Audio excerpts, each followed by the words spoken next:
Ladies and gentlemen, welcome back to the channel. My name is Chris, the High Guy Jacobs, and today we've got another episode of Who TF Are You with the one and only Mother. Thank you very much for joining us, Mother. Go ahead and say hello and give us a little intro on who you are.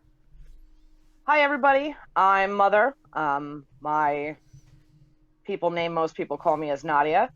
I have been on just about every region here. I'm rather active in the chats. I've met quite a few of you guys over time.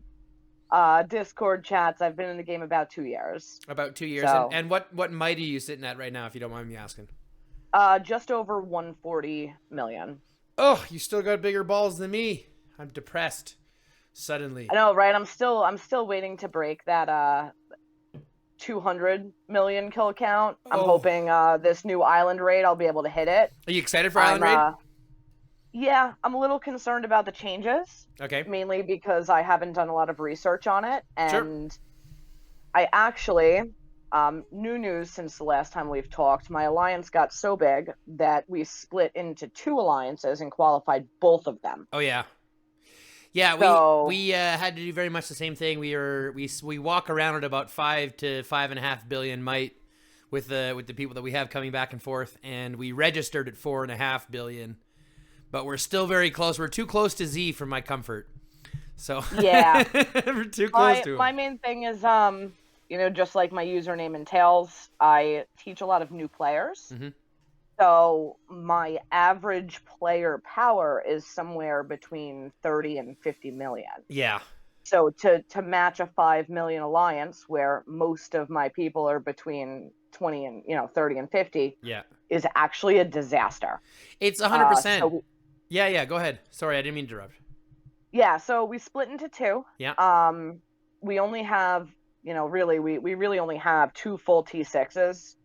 So one of us took home. I took something called IDRT, which is like the regional teaching alliance. Yeah. And then we'll all go back to home in between the ranked events. But we did realize that if done correctly, a region can actually qualify everyone.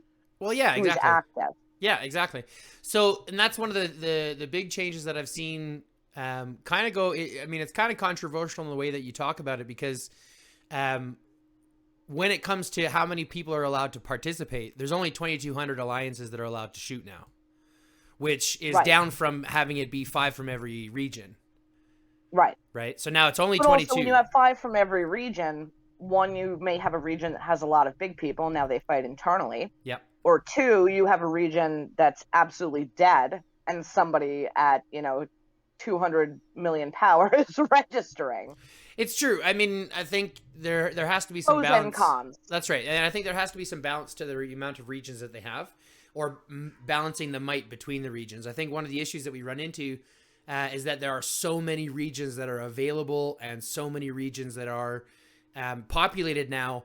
And like you mentioned, there's a bunch that are dead. So it's like they need to kind of consolidate the amount of regions that they have and almost force some migrations. I mean, what they could do is bring back Dark Seal, and whoever wins, you merge it.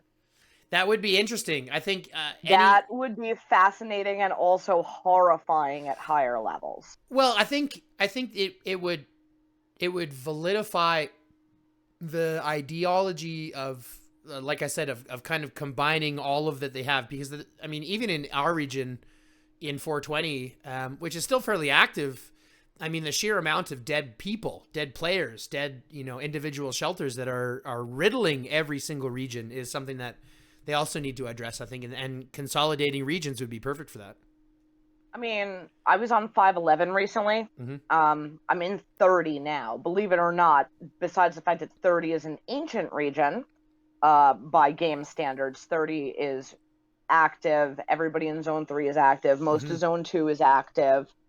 Zone 1 is no man's land. But even on 511, when I went there, it was still right after the Metropolis opened, and there's a lot of dead players there. There was a region war on that region. A lot of people, instead of migrating, just quit. And now it's full of... I actually have an R5 position on that region with a farm account that literally is a 1-person alliance, and it's dead. Yeah. And I think a lot of that comes down to what the developers have done in regards to some of the changes that they have with where, I mean, they've kind of taken the focus out of your region individually in the fact that everything is now multi-regional, right?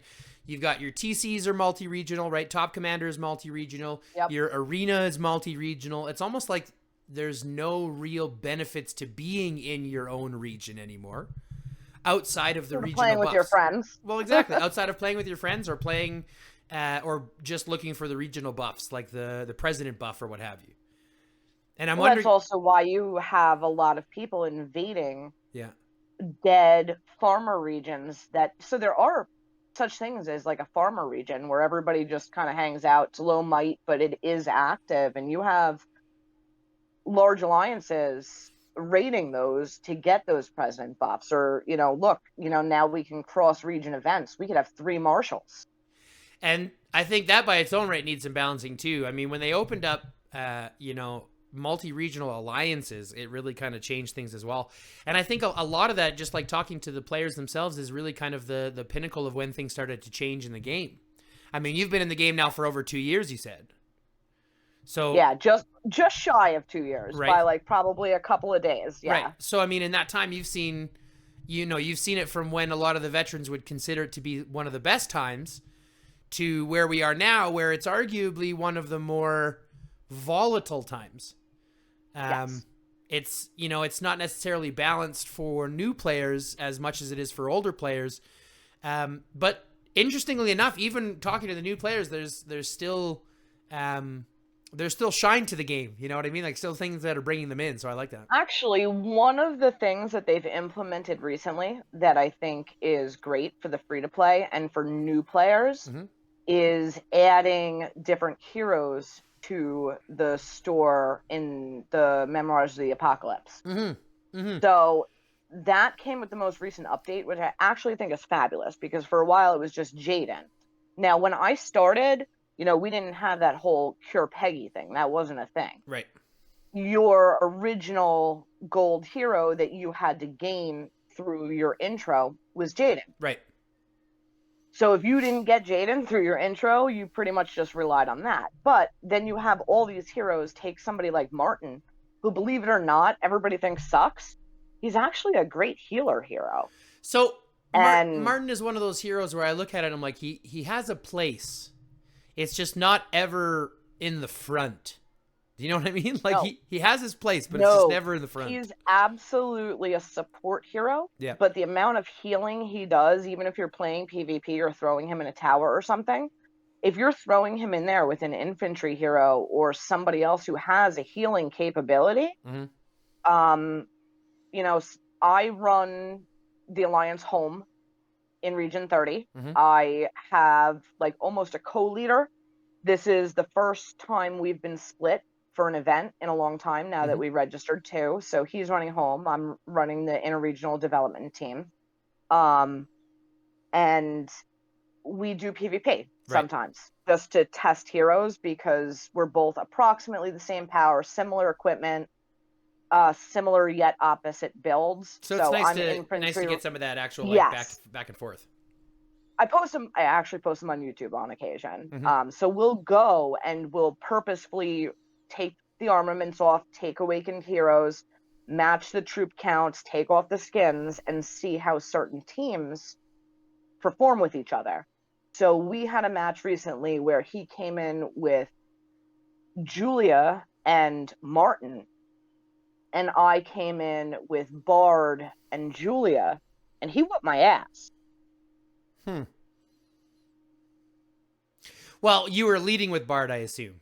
I was leading with Bard, and it was not a garrison. Yeah, but that makes sense. His Bard isn't awakened, mine is, so we wanted to play around. Yeah, and again, it's a lot of it has to do with how interchangeable a lot of these heroes are. And Martin is one of those ones that I do still see a lot of validity in. I use him specifically for hunting zombies and helping to level up my other heroes, just because he has the zombie hunting tree. Unfortunately, I've got Thunder already awakened, so now that I've already got my healing kind of taken with, I don't really need a Martin position. And arguably, since the healing factor has had such a change to how effective it is.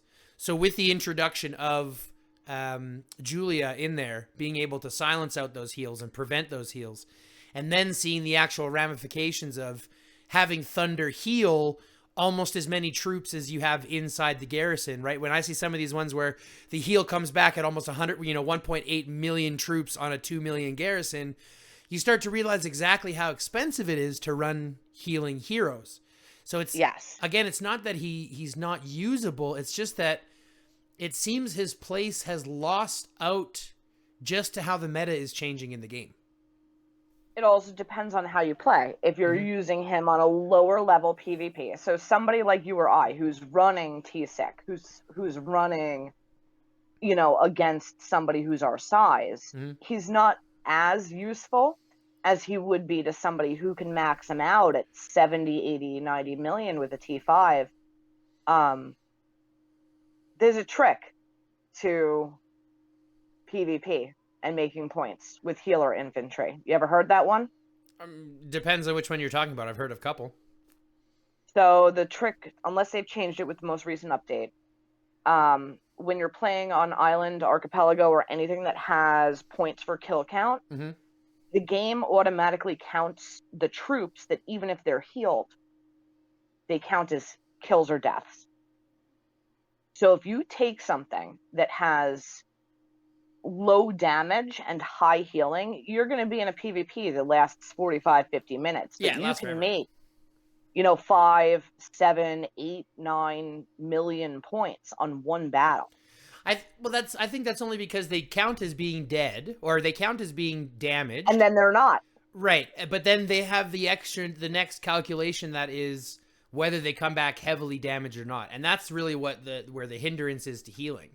Because you're absolutely right. I mean, there is ways to benefit from it, especially if you're hunting points and stuff like that. Putting healers out in the field has benefits, or even putting Thunder in a garrison still has its benefits, still has its ramifications. Even though, arguably, in infantry, the top garrison line is not including Thunder. The top garrison line is Ryger or Riven, which doesn't include healing. It includes shielding and higher defense and damage reduction, which theoretically, because most of the shield breakers are from your riders, not from your shooters. Well, it's also because that way you're not having additional troops you're not filling up your hospital faster, which isn't filling up your aid station faster, right? Exactly. Yeah. I mean, on a whole, I actually use Thunder in the field. Yep. Believe that one or not. I play I do play in the field. I very rarely play in the field unless it's Genesis or if I'm just playing around in PvP. I'm a tower and defense player. Right. However, I do run with Miyamoto and Thunder. That was one of my favorite runs. That is a brutal combo, especially listen, I know that I'm coming back running home dead. But what I can take out if somebody swarms me, the points are unreal. Well, not only that, but when you have Thunder awakened and you have the additional 15% damage, it really kind of... They're both awakened, yeah. Right? So as soon as you have that, you start to be able to punch a little bit harder every time you're hitting with your skills. And when Miyamoto goes off, even if he's hitting two people, it's still decent damage across the board. And I think, for infantry, one of the better lines to use is actually Miyamoto Thunder. It's one of my favorites, so I totally appreciate that. And as an infantry main, I can definitely agree that that's one of my favorite lines to use. I'm an infantry main with a marksman second. I mean, I'd say my 3 major infantry teams, all of which are awakened. I do Miyamoto with Thunder. I do... Oh my god, I forgot her name. Adet? Yeah. I'll run her with Tom. And then I run Raigoro with Bianca, because then he's not so freaking slow. Well, not only the speed boost you get from Bianca, for sure. Yeah. So I actually found that if I run that combination, the speed boost that I get with Raigoro from Bianca actually makes him almost on par. Now, the damage is lower, but if I go into a Pompeii where I'm only playing for an hour, you can hit me for 15 minutes of that. And I just stand there. And when you're running Raguro Bianca, the purpose is not to deal damage, is to boost and buff everything else. To not be dead. Well, exactly. Yeah. You want her there as long as possible, putting out as many boosts as possible. It's not about doing damage, it's about boosting everything else to make damage. Right? Exactly. Yep. So that makes total sense. So I'll run the three of them into it, and you can end up fighting those 3 teams forever. Exactly. Yeah, exactly. So you still have your damage dealers free to deal damage, and your defensive team there to do exactly what it needs to do, which is soak up damage and stay on the field. Yep. No, that makes a lot of sense. So let me ask you a couple, because like I said, you've been around for a while, so you have seen some of the changes. We've talked a little bit about Island Raid. You're a little bit unsure about it because you haven't really gone over the changes yourself. So I'm a little ahead. behind on watching the changes and things and kind of roll with the punches, which for somebody who runs an academy most of the time, you'd think I'd be more on top of. But hey, listen, I don't blame you. It's my shining personality that attracts people, not my ability to foresee the future. To be honest, let's be real honest. The IGG developers are very subpar at actually letting you know what's really happening. And a lot of times, well, not only that, but a lot of times you can talk to Zed about this. There's been times where the developers have said something is going to work some way, and he went, no, that's not how it works. That's not how it actually works. And he's had to go back to them and correct them on what they've done. So even IGG doesn't know exactly everything until we jump in. You know what I mean? It's all speculation until we hit go. Did you play the very first archipelago there ever was? Yeah. I was just old enough. I was just old enough when it started. I mean, even back then, you either won or you lost. Yeah. That was it. It was all 100%. There was no nothing. If you tied, it didn't matter. It was all or nothing, and it pissed everybody off so much. So from what I've seen in the changes they've brought about events over time, there's some that are really good. Yep. But there's also some that really were like, who thought of this? This is a terrible idea. Who thought of this, and should they be fired? I think yes. Right. Yeah, I mean, they'd fire them, except they're making money hand over fist. Ugh, so don't remind me. It's not. But, I got my pirate hat with nice. Coming. It's on your profile pics and stuff. That's my profile picture. I actually do, in fact, that is my actual picture. I do have a pirate hat. I actually do Renaissance festivals. I have a full getup. I want to do a Renaissance fair once. Oh yeah, well, come up here. Down here. It's great. That's my line. You can't say that. That's my line. I'm up here. You're down there. I'm up here. Yeah. Well, listen, I used to be pissing distance from where you are, so it's really, I'm used to staying up here, but there's some really good ones. You should definitely check them out if you like that kind of stuff. Plus, I mean, why not? But, yeah, so super excited for Island. I want to see what's going to happen with that. However, I've heard with the changes, things like being able to put helipads everywhere. I'm a little concerned, especially for the smaller members. The one thing I did notice with this particular registration is that they changed. I don't know if it was the number of shelters or the level of the shelter, but you needed 50 level 16 shelters. Last I checked, I actually thought it was level 13. So, it's been different I could be wrong. It's been different for different events. 40 or 50 or 13 or 50, but it's never been this high before. Yeah, it was 50. That what caught people off guard too. I noticed that too. Yeah. So let me tell you, even matching 2 alliances was a whole lot of, are we going to make it? Are we not going to make it? It's last minute. But the one thing I did notice was once you got those 50 people, the average Island raid matching has been somewhere between 2.4 and 2.6 billion. Yeah. We're actually in the 2.1 zone for the lowest matching. Just give me 1 second. Increased. Sorry, just give me 1 second. I am busy. Please give me some time. Thank you. Not right now. I am busy. Please give me some time. Thank you. Kids. Yeah. Scratching on the door. Can I play the Switch? Can I play the Switch? Can I play the Switch? So I have 3 actual kids, despite the fact that, I have somewhere around 140 magical online kids. Right. Yeah. I've actually The got rest. 3 actual kids. Mm-hmm. So there's that.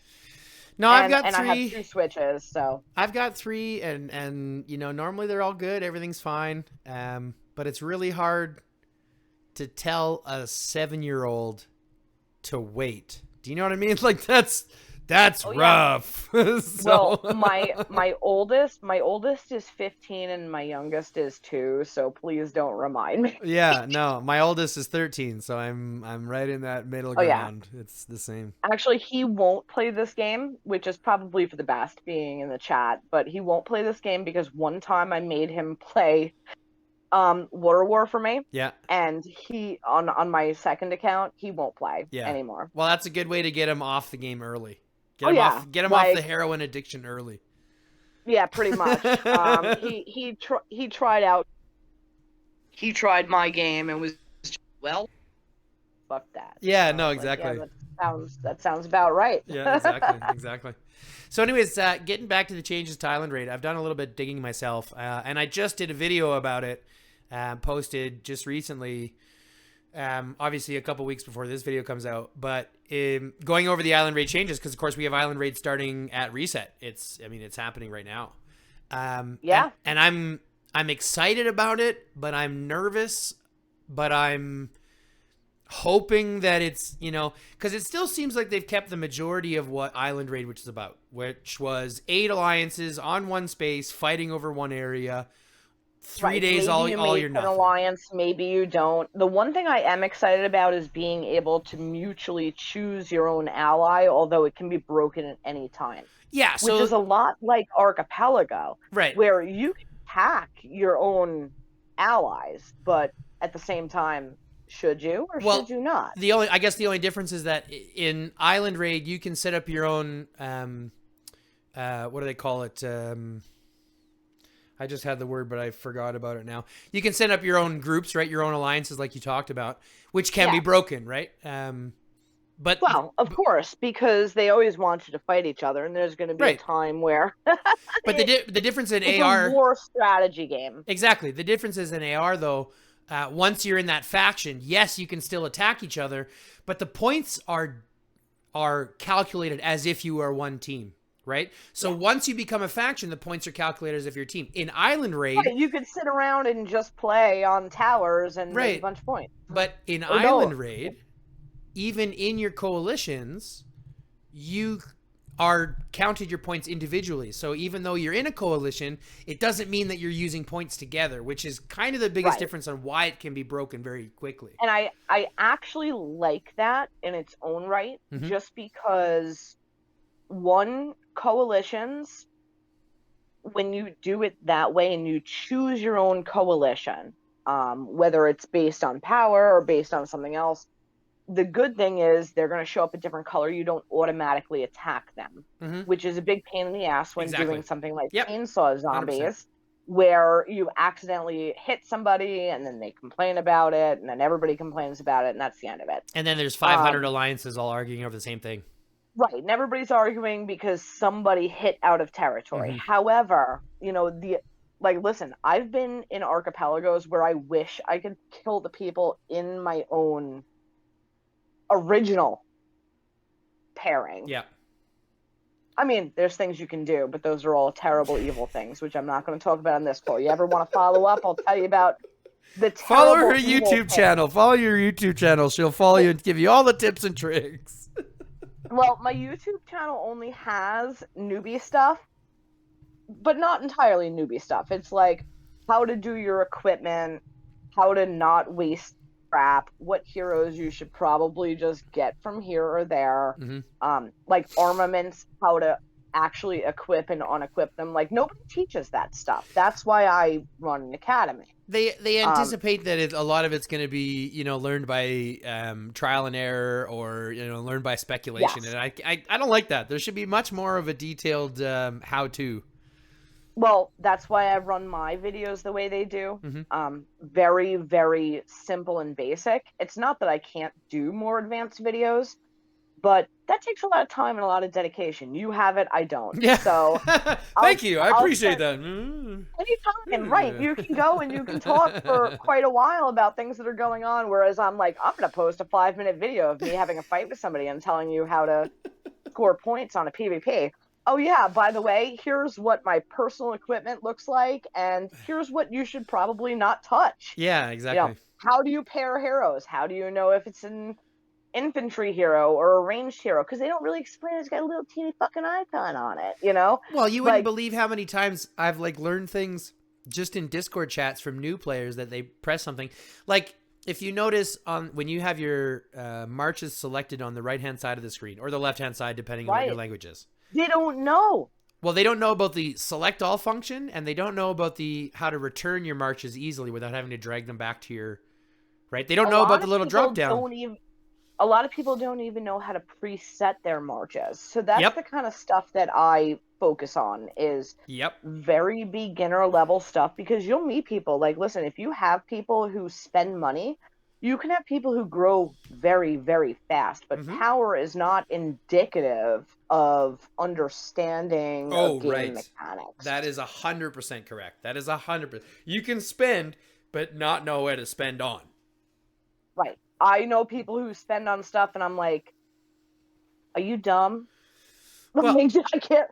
Like, listen, I can think of a lot of things I spend on, and it wouldn't be that. Like buying resources, make a farm. yeah, it's true. I would never buy resources. I also look at like things like shelter skins and march skins and stuff like that. Like, yes, they're cool and yes, they provide passive bonuses and things like that. But for the cost of what you're spending for them, is the extra 2% defense really worth $800? Well, I don't really know. I could probably get 2% defense Depends. Right. It spending depends on how $800 much on something else. spare You know? dollars you've got. Well, not I to mean, mention, I could take that $800 and put it towards other things that would get me more than a 2% passive buff. Do you know what I'm saying? Like, there's better ways and to then put in there's 800 also bucks. the stupid part where, I go on and I'm like, do you know what I really want? I want a skin that looks like pirates. Yeah, well, listen, if you get a pirate skin, you'll Oh, have to get it. And I do. I what? have the ghost pirate skin for my marksman. Oh, that one doesn't count. That one doesn't count. I mean, like an actual March skin. Troop skins No, are well, troop skins are okay, but like the March skins are ones you want. I have 0 March skins because I don't. It's a waste of me spending money even at T6. Listen, the only time I'm getting a March skin, In and my opinion. I've made this very clear to my wife, the only time I'm getting a March skin, and I hope IGG doesn't hear this so that they won't incorporate this themselves so that I don't actually have to do this, but the only way I'll get a March skin is if it's cannabis themed. Like if it's a 420, like a marching bong or something. You know what I'm saying? Like if it's a cannabis themed one, I have to get it. I was Obviously. really mad about the bee skin. I don't know if you know, but my day job is so I'm C-level management in what's actually pest control. Ooh, So interesting. I deal Pests. with rats and bed bugs and bees and disgusting things that nobody wants to touch all day long. Yeah. Like, you want me to pick up the dead raccoon in your yard? Yeah, we'll do that. By the way, pay me $300. Yeah. Well, it's a recession-proof business. I've worked in a lot of sales, but I was so upset that I didn't get the bee skin. On the other hand, I wasn't spending $800 on that. Yeah, no doubt. The bee skin is arguably one of my favorites. I think it's probably my top 4 or top 5. My favorite skin right Incredible. now. It's awesome. I love the wasps, the bees, whatever you want to call them. My favorite one right now is the Thor skin that they just released, which is phenomenal. And then the duck skin, because the duck is phenomenal. And Well, who doesn't like a ridiculous-looking duck that's going to kick your ass, he's got okay? a pistol with a silencer, a horn, and a backpack. You can't lose. Right? I love it. I won't buy it, but I love it. That's the answer. Yeah. I mean, but in general, I don't use March skins. However, the one good thing about March skins is people don't know what's in there. It could be cars. So I will say the benefit to March skins, I'm the kind of person that the reason I'm still at only 140 million power is because if I go on an event, everything I throw in there is going to be dead Right. by the end of the event. I'm never going to make enough troops. I'm never going to have enough resources, acceleration to get that. I'm too busy 100 million, participating. 200 million troops. I'm too busy actually fighting people. Yeah. And too broke to Mainly spend. because, well, yeah, but I'm not spending on troops. Like, I could think of way better things to spend money on, like heroes.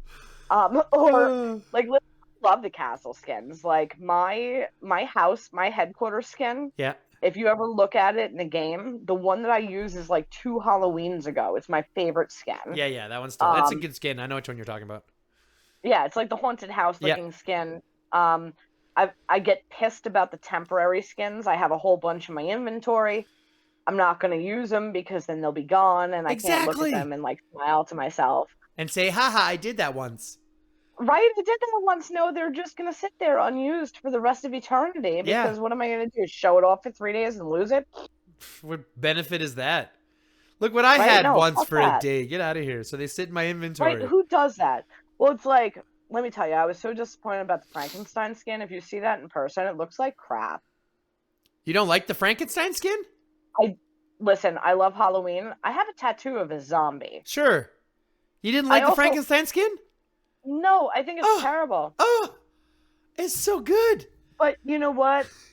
I'm Umbrella Corporation, not stars. So I guess that's what it is. Makes sense. I feel you. I've got that tattoo also. Oh, I'll nice. show you. People ask me all the time. They're like, "What are your tattoos?" Hold on. They're Umbrella ancient. Corps. They're older than my kids. Yep. I've got Umbrella Corp. So if you Nice. want to know, I really am a zombie She game she's li- player. she's living living the theme, living the dream. Jesus. Nice work. Yeah, so I've got like almost not only that, but this tattoo's got to be oh my god, 16 years old. That Jesus. one.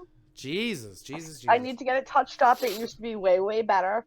Maybe I'll post a real picture for people someday, but people occasionally see my photos. They're like, "Do you have tattoos?" I'm Yeah. like, "Yeah, I have a crap load of tattoos, and most of them are zombies. That's why I'm I here." only have I only have one tattoo, but it's big enough because it's on my chest. So I figured that was a good enough. What you got there? I got a crystal Ooh, it's skull a or Dia a, de los Muertos. Yeah, yeah. So it's my wife as a sugar skull, and then I got a an actual heart on the with a banner across the chest. that's So it's fabulous. pretty good. I, Yeah, I thought so too. you know what? The person who did your wife's portrait one was that a portrait tattoo artist because it turned out really well. No, actually, she's a black and white tattoo artist, and so she was a little shocked when I asked her to do color in the first place. But I think she absolutely destroyed it. I think she did a No, fantastic it's job. an amazing job. I've Yeah, out of all my tattoos, I have three colors: black, white, and red. yeah. The white comes out after time. You have to get it touched up. Don't go out in the sun. Everybody, PSA.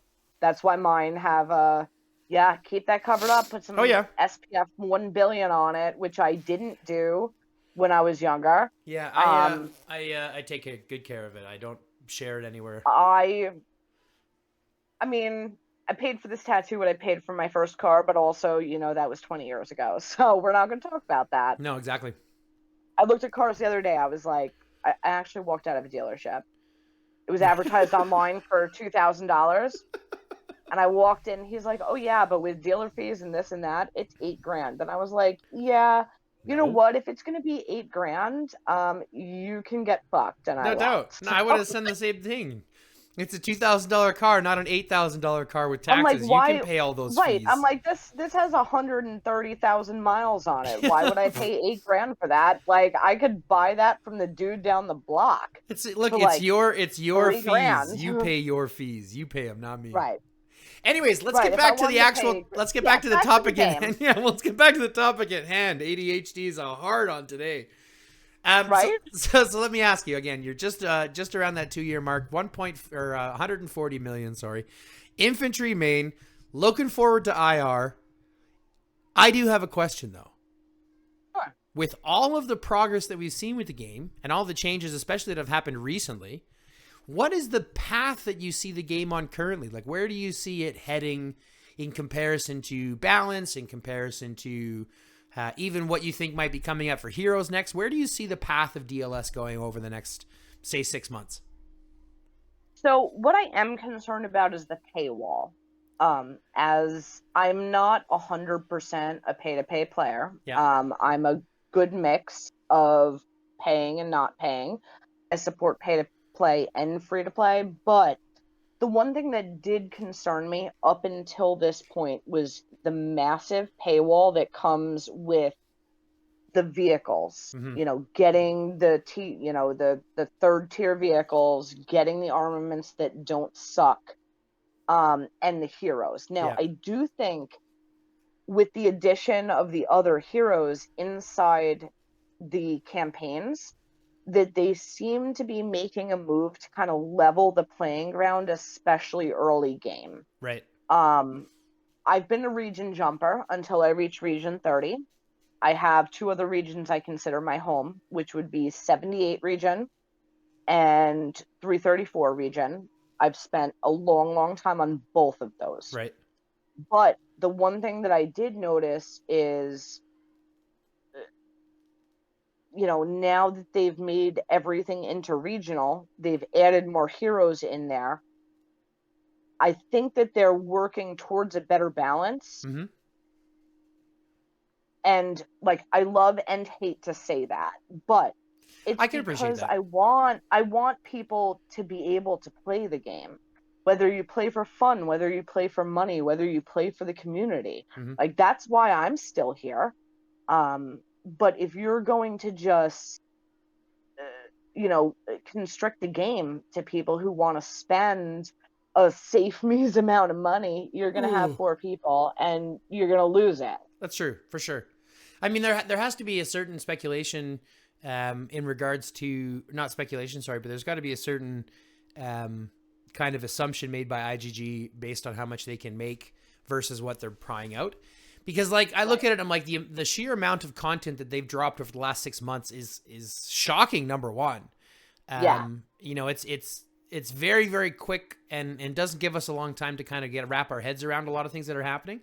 But what you said was Right. actually is very valid. If you look at IR, for example, the rewards for IR, and this is one of the things that I dove into on the video.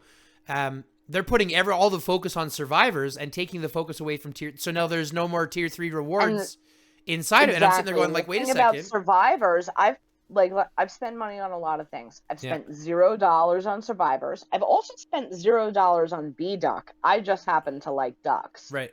But I can spend my time and my energy killing 500 zombies to make the rewards. Right.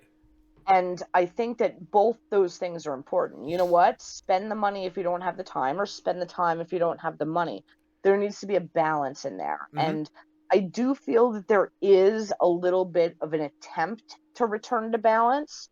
Do I think it's there yet? No. Right.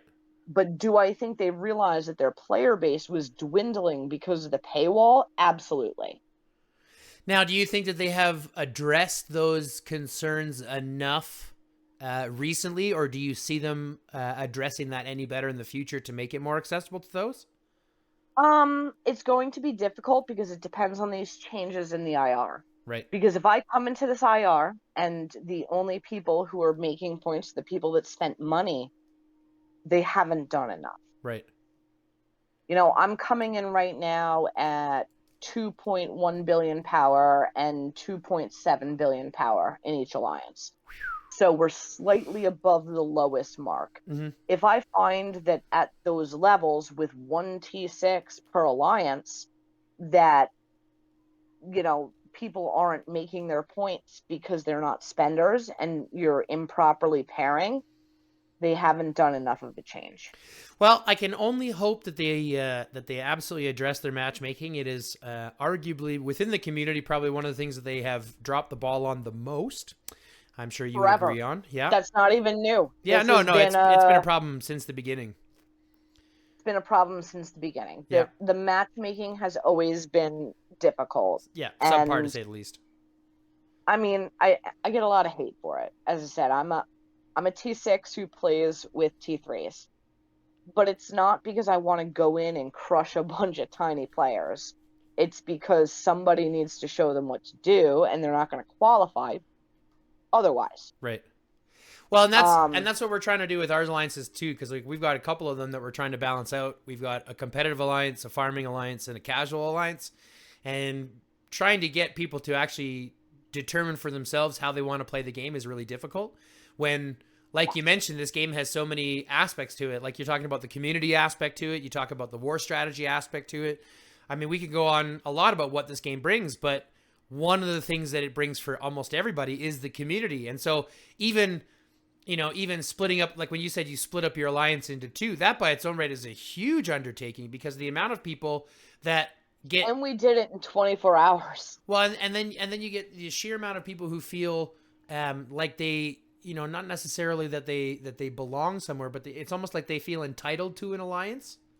Do you know what I mean? Yes. And I think that's one of the hardest parts that we're having a discussion with now is how do you determine what it means to be a good alliance member, right? Participating in events, donating to alliance tech and all that kind of stuff, while at the same time providing a decent experience for your players so that they don't get matched against, 30 million might getting matched against an alliance of whales. Right. Well, and a lot of it is just explanation. So did I ever tell you how my name became Mother? No, but I have an assumption it has to do with the fact that you've been helping out a lot of people and they just started calling you Mother. Yeah, that's pretty much it. So yes! My original username was Stark, unrelated to the current username Stark. My original username was Stark, and I was an R5. And we were completely shunned by our region, but we still wanted to make points back when there was kill day for top commander. Yeah. And people would go in and out and fight each other because you could make points. Eventually people started saying, Mom, just let me in. And it was at that point that I suddenly had this drunken revolution that I am now Mother. And I have now been Mother for almost 2 years. Which is funny that you mention it. And I'm going to jump in because the last guy I just interviewed, his name is Father. So that's going to be... Was it all Father or a different Father? Well, he didn't say all Father. He said Father. So I'm not really sure. He's about 125 million might. He's a range player. So I'm not sure if it might be him. I mean, I'd have to check his thing. I mean, it so might be. My actual username is Mother Dearest. Yeah. But it's been a derivative. So I used to be Hive Mother, which most people know me as. Right. And since I decided, it would be hilarious, I'm just gonna name myself Mother Dearest because everybody's mad at me. Yeah. I only know one other Father, and I know one guy named Daddy in 43. Yeah. Not that I am associated with them in any way, shape, or form, besides the fact that we laugh about that. Although I did match on my last archipelago somebody in my faction, their name was Your Grandmother, and I spent the entire archipelago calling her Mom. Nice. Because if you can't have fun and laugh, what's the point? The only daddy that I know of is Big Daddy from Prim. And I had the unfortunate problems of having to face him in the last AR. And I'll tell you... Sorry to hear that one. Yeah, well, RAR, we ended up in Elite. Well, we've fought before. It's, needless to say, fighting Big Daddy was an eye-opening experience, to say the least. And I'm glad that he's not my father. Let's just say that. There you go. I'm glad he's not mine. Bring out the belt. I just sit around and joke now that I'm gonna throw slippers.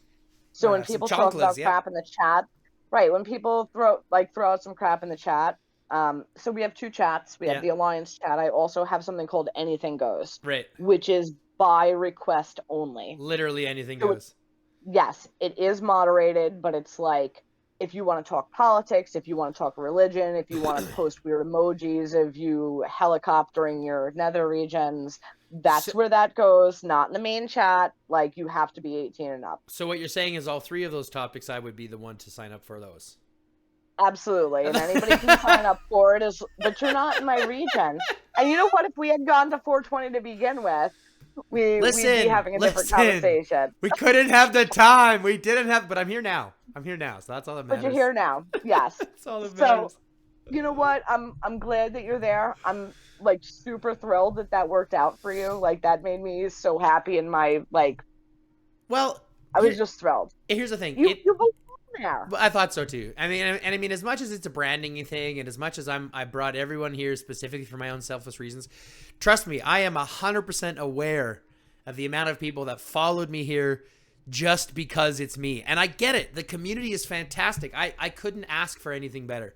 But you're absolutely right. It's where I needed to be. I brought 5 alliances to Region 30. Yeah. So sometimes people follow you just because it's you. Yeah. Although, like I said, you should have gone to 420 just because it was there. Listen. Sheldon's cool as shit. So no, it's been good. I was like I said, when we first moved out, it was just a timing thing. But now that we're back now, and now that we're in 420, it's been absolutely fantastic. The majority of the region has been awesome to work with. We haven't really had any kind of inter-regional issues. We've had inter-alliance issues, just obviously after a merger. Those are tough. That's normal after a merger. Mm-hmm. The first 2 weeks, like, I've done minor merges where you merge one into another, and I've also done mass migration. Yeah. And I've done that twice.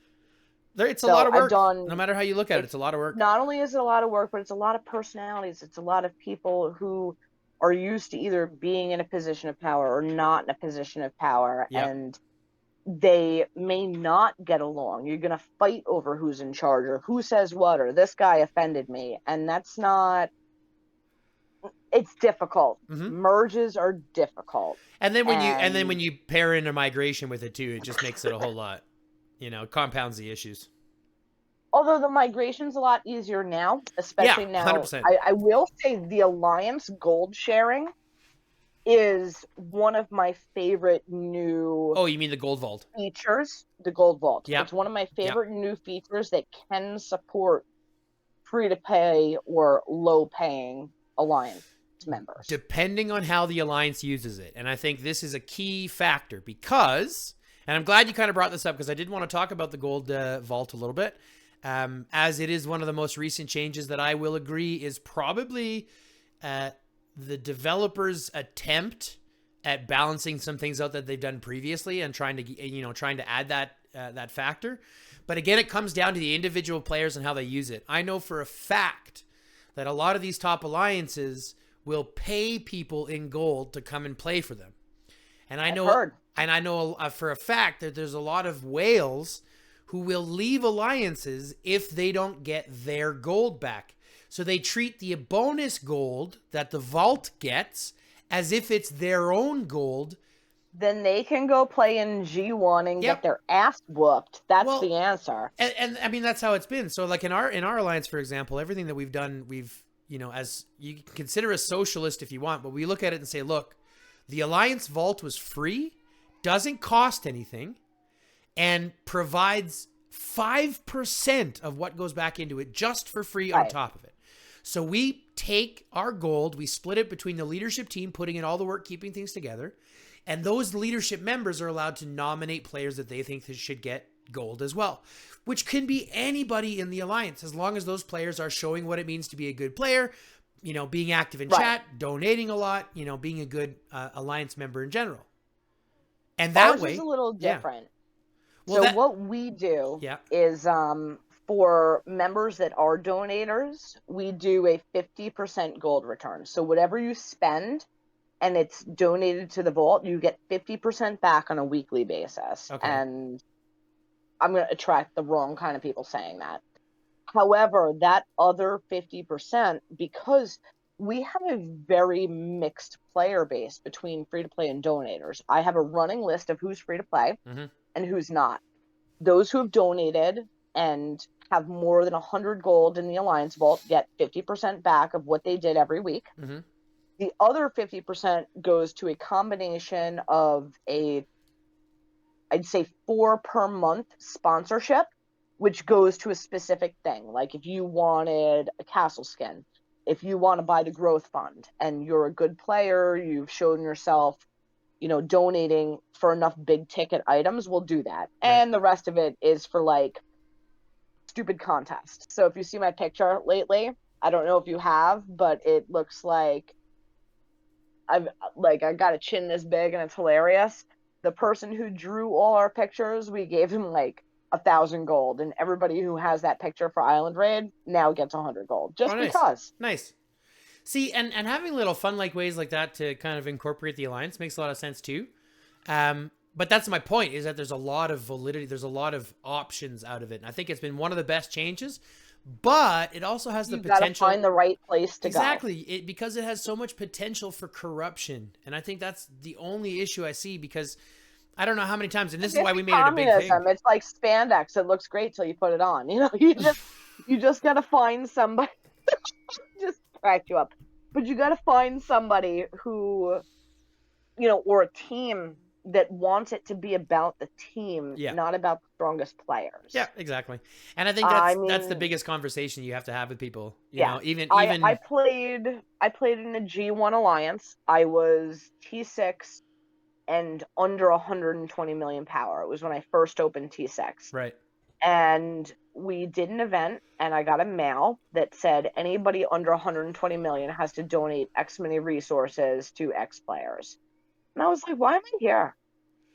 Well, and I've had that too. Like when I first started, we were in an alliance where everything was done for the benefit of the king, who was his name was King, and he was our R5 at the time.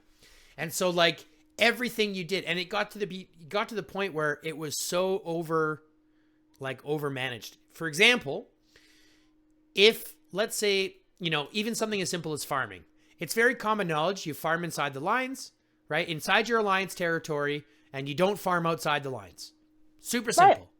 However, the argument can be made, if there are no nodes inside the line, you farm outside the line. If you're in a, you know, if you're just building up the area, for example, and there's not enough alliance territory for everybody to farm on, yeah, you farm outside the line. They wouldn't allow that at all.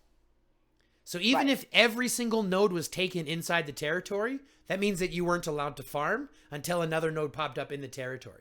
And I went, why am I here?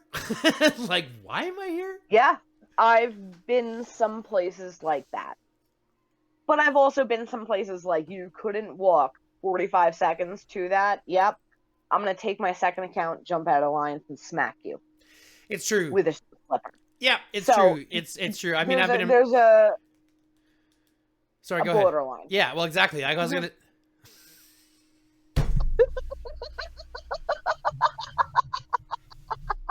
I can't with you. Pick a lane and drive in it, woman!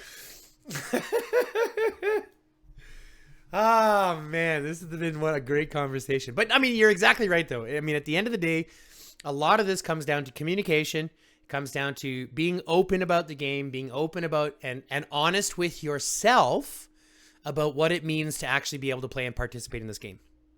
Because I think one of the hardest things one of the hardest pills to digest or to swallow is one that says, are you in the right alliance? Yes, all your friends might be there, and yes, it might be a good fun time, but if you're 30 million might and the majority of fighters are 80 million plus, and we're getting paired, that's right, and you're getting nothing but bad matchmaking, you have to ask yourself, where is it a special, like, where is it supposed to be? Right. And that's why, and again, at the end of it, I think that developing a region that allows free movement, that allows people to stay together. Like, I may have mentioned, maybe I didn't, the alliance named Home is 5 alliances. Yeah, that's what you mentioned when you brought them all there. Yep.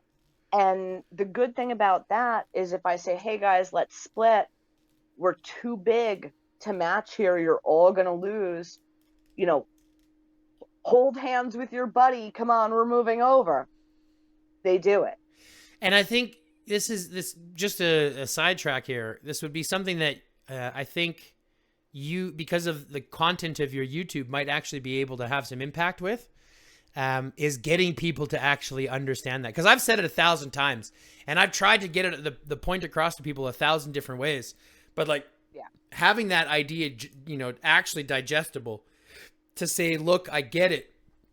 You want to play in the strongest alliance possible. You want to do the best that you can. You want to be involved get the most rewards from everybody who's donating. 100%. Like, people want that. And you know what? And between ranked events, we all play together. And I totally get that. But that you said the exact point that most people have to do. Between events, right? Right. Between events. It's totally fine to go somewhere else, to get your awards, do that, and then come back. Go visit somewhere else and then come back home. You know what I'm saying? Like, that's fine. Yeah. So, And it's actually like, listen, I mean, how many close friends do people really have in the game? Yeah. You may have a whole alliance of friends, but you have 180 people tops. yeah. However, you're going to have the 3 or 4 you're the closest to. Mm-hmm. You take those people and you go together to an alliance that suits your needs just for events. Mm-hmm. And then you come back. And the good news about very united regions is you don't have to leave them for another region. That's You right. can, I've been in regions where you can go in the region chat and talk to the guy who's in the place next door because you're buddies, you're just not in the same alliance. Right. And I think that And that comes back to the community. well, it should, and I think that comes back to show the strength of the community, but it is also showing kind of where that hindrance lies, because people still have this ideology that says, well, I have to be part of this. No, you don't. You want to be in an alliance that tailors towards your might and capabilities more than you want to be in an alliance just because of might. Because otherwise, all you are is cannon fodder. You're Yep. sitting in a tower getting your butt whooped. T3s can't fight tier 6. Sorry. No. Can't do it. But the closest you can get is to have, T3s in a tower with T6 with a restriction. But you have to understand those mechanics to do it. And unfortunately, most people don't. If they can't understand the mechanics of being able to recall their troops, they probably don't understand the finer mechanics of how the battle math is calculated. Right. And that's what a lot of people don't realize. They're like, oh man, you're a whale, you're 140 million might. Like, listen, this is a war strategy game. The war is the power. The strategy is how you play. Yeah, exactly. 100%. So we're going to wrap it up here. We have been chatting for a good amount of time. I've had an absolute blast. We have gone over almost every topic that you can think of, both DLS related and non. Also down to parenting and the rest. So welcome to ADHD. Thank you very much for tuning in. But I do want to ask you one last question before we go, which I like to ask everybody just to kind of get, kind of the best finger on the pulse of what the community feels. And that is this. If you had the developer's attention for the next 15 seconds, what would you want to say to them to give them the best advice to keep this game going as long as possible? They need to drop a lot of the paywall. They do make a lot of money for people who do that, but the paywall is keeping new players from progressing and joining. Sure. Now, do you think if they, are we talking about limiting, are you on more favor of eliminating prices altogether, bringing prices down overall? Like what because obviously they have to make some money, right? Well, yes, I'm more in favor of what the direction they seem to be going in is making certain heroes more accessible, but slower to get. Right. Somebody like Bianca, you can't get without either spending a crap load of gems or a crap load of money. Mm-hmm. That's true. And you can only get her during one event a year. Yeah. So I'm not saying to put her in the radar station, but what I am saying is that maybe, this direction of putting new people in the radar station, Lewis used to be in there. Then he wasn't. Now he is. Putting new people in there, taking older heroes that newer players couldn't traditionally get and putting them in there. And then putting the other ones either on a roulette. You can change that, take your heroes that used to be top heroes and put them in the roulette once you retire them for a newer breed. Well, and I think that's kind of been what a lot of the community has been talking about, which is, it's kind of part and parcel of why I like this segment so much, because it gives me a real ideology and a real understanding of what the average player is thinking, and they're pretty united in the concept that says the game itself doesn't need to make as much money as it's making to be as successful as it is. And so if there was capabilities to be able to limit some of those access points, like in my opinion, for example, the helicopter is one of the ones that I talk a lot about because it's ones that I'll eventually get after making 300, three individual $100 investments. Well, it would be far more accessible. I don't have a helicopter. Yeah, well, I don't have it yet, but I'll have it eventually. But it would be easier, and it would be far easier to digest if those $100 payments were broken up into 5 $20 payments instead. You know what I'm saying? Yes. people would absolutely do that more. It's Mm-hmm. the same thing with the VIP. They would actually make more and have more donators if you had different tiers on it. That's also 100%. true. Yeah, I think so too. And I definitely Yep. agree with that. I think that's some of the best advice the developers get. But again, it's Well, really what everybody it's the says. same reason I never paid for my VIP past Catherine, Yeah. because if I'm not gonna awaken the guy and I have to pay, like, listen, if I had to pay $300 total, that's one thing.